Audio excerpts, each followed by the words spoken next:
Okay, तो ये करीब 40 मिनट रेंडर हुआ है। उसके बाद हमने इसे स्टॉप कर दिया जिस कंडीशन में है। अब जो हमने रेंडर एलिमेंट्स ऐड किए थे, जो स्क्रिप्ट चलाई थी, उसका क्या फ़ायदा। यहाँ हम देखें तो ये हमारे पास सारे चैनल्स अलग अलग बन के आ जाते हैं। ठीक है, इसमें बेसिकली हमें क्या क्या मिल रहा है, वेरीफाई कलर मिल रहा है जो कि हमने ऐड किया था, है ना। इसको रन करने से फ़ायदा ये है कि सारे कलर्स अलग अलग, है ना, अलग अलग कलर्स अलग अलग सैचुरेशन के साथ हमें मिले, ताकि हम किसी भी चीज़ को सेलेक्ट करना चाहें तो फोटोशॉप में इजीली सेलेक्ट कर पाएंगे। ठीक है, वी रिफ्लेक्शन, ये शेडो हमें मिल गई, वी रिफ्लेक्शन हमें मिल गया। ठीक है, और हमारा इफेक्ट रिजल्ट, फाइनल जो रिजल्ट है वही मिल गया। ठीक है, ये सारे रिजल्ट है। अब इन सब इमेजेस को हमें सेव करना है, तो हम इसे क्लिक करके होल्ड करेंगे और यहाँ पर करेंगे save all images channel to separate file.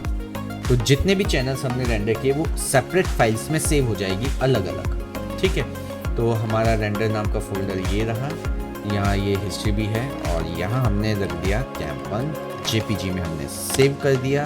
Okay, ये सारे चैनल्स सेव हो जाएंगे और हम चले जाएंगे किसमें, फोटोशॉप में। ठीक है। नॉर्मली कई बंदे बड़े कंफ्यूज हो जाते हैं, सर चैनल्स कैसे आ गए फोटोशॉप में, हमें तो पता ही नहीं। तो यहाँ से नॉर्मली सेव करना होता है, बहुत बेसिक सी चीज़ है, तो कई बार मैं छोड़ देता हूँ, तो जब पूछोगे तो लाइव सपोर्ट में मिल जाएगा। पर ठीक है, इसमें हो गया सो हो गया। ओपन, हम यहाँ पर इसे ओपन करेंगे स्क्रिप्ट में, लोड फाइल इनटू स्टैक। ठीक है, यहाँ बेसिकली हमें फाइल्स ओपन करनी है, तो हम ब्राउज करेंगे बेसिकली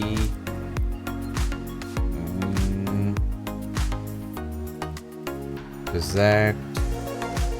ठीक है, अब हम देखें वीडियो रिकॉर्ड चल रहा है, कहीं रुका नहीं है, और यहाँ हम रेंडर्स, ये सारी फाइल है, सबको लिया ओपन, ये सब यहाँ पर आ गई एक साथ और हमने ओके कर लिया। इससे फ़ायदा ये है कि सारी फाइलें, सारे चैनल्स एक ही फोटोशॉप फाइल में ओपन होके हमारे सामने आ जाएगी वन बाय वन। ठीक है, सब एक साथ, तो हम जो चाहे वो करेक्शंस यहाँ इजीली कर सकते हैं। ठीक है, इफेक्ट रिजल्ट फाइनल इमेज है हमारी, तो इसे हम सबसे ऊपर रख लेते हैं फिलहाल, जो हमें चाहिए। अब मुझे लगता है कि कुछ रिफ्लेक्शंस यहाँ सेव करते वक्त या फिर किसी वजह से मुझे अब इस स्क्रीन पर या फोटोशॉप की विंडो पे कम लग रहे हैं, तो हमारे पास रिफ्लेक्शन मैप है। ठीक है, इन सबको उठाकर हम सबसे पहले यहाँ न्यू लेयर के ऊपर क्लिक करेंगे तो ये कॉपी में बन जाएगी। सबको कंट्रोल जी करोगे तो ये क्या हो जाएगी, ग्रुप में चले जाएंगे, और मैं इनको बैकअप के नाम से सेव करके रख देता हूँ। ठीक है, अब हम गए रिफ्लेक्शंस में, रिफ्लेक्शन हमने हमारी मेन रेंडर के ऊपर रखा और इसे कर दिया हमने स्क्रीन। तो ये हमारा रेंडर था, ये बहुत ज़्यादा रिफ्लेक्शन आ गया। ठीक है, अब ये जो रिफ्लेक्शन बहुत ज़्यादा आया है, ये बहुत ज़्यादा क्या हो रहा है कि फैल रहा है बहुत ज़्यादा। मुझे थोड़ा कॉन्ट्रैक्ट चाहिए, इतना मतलब नहीं चाहिए कि ये पूरी बॉडी वाइट हो जाए। तो इसको हमने क्या किया, इसके ऊपर हमने एक एडजस्टमेंट लेयर क्रिएट की। ठीक है, हल्का सा हमने इसका गामा कम कर दिया। ठीक है, अब हुआ क्या, जैसे ही हमने ये एडजस्टमेंट क्रिएट किया, इसने सारी इमेजेस को लेकर डार्क कर दिया। हम चाहिए कि ये इफेक्ट करे कहाँ पर, सिर्फ अपने बॉटम लेयर पर। बॉटम लेयर मतलब सिर्फ रिफ्लेक्शन लेयर पर। तो हमने यहाँ से ऑन किया इफेक्ट बिलो। ठीक है, तो बॉटम लेयर पर सिर्फ इफेक्ट करेगी। ठीक है, रिफ्लेक्शन आया है, लेकिन कैसा आया है, एकदम कॉन्ट्रैक्ट। ठीक है,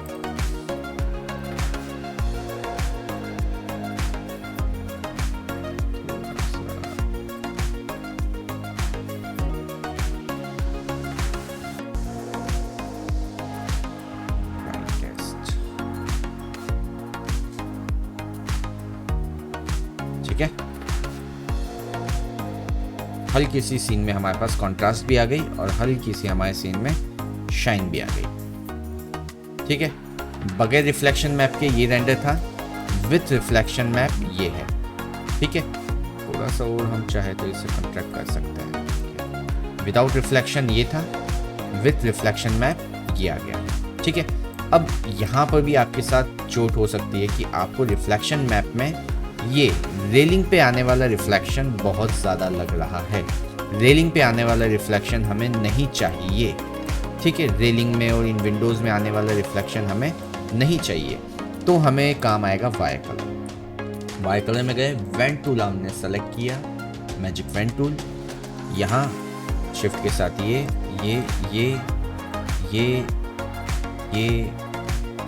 विंडो, ठीक है। हमने जहाँ जहाँ से हटाना था वहाँ का एरिया वेंट टूल से कर लिया सेलेक्ट, और बड़े इजीली सेलेक्ट हो गया। हाँ अच्छा, कॉलम पे आ गया, तो ये हम हटा देते हैं, ऑल्ट के साथ हटा सकते हैं, और यहाँ से मार्की टूल भी ले सकते हैं, स्ट्रेट है तो ठीक है।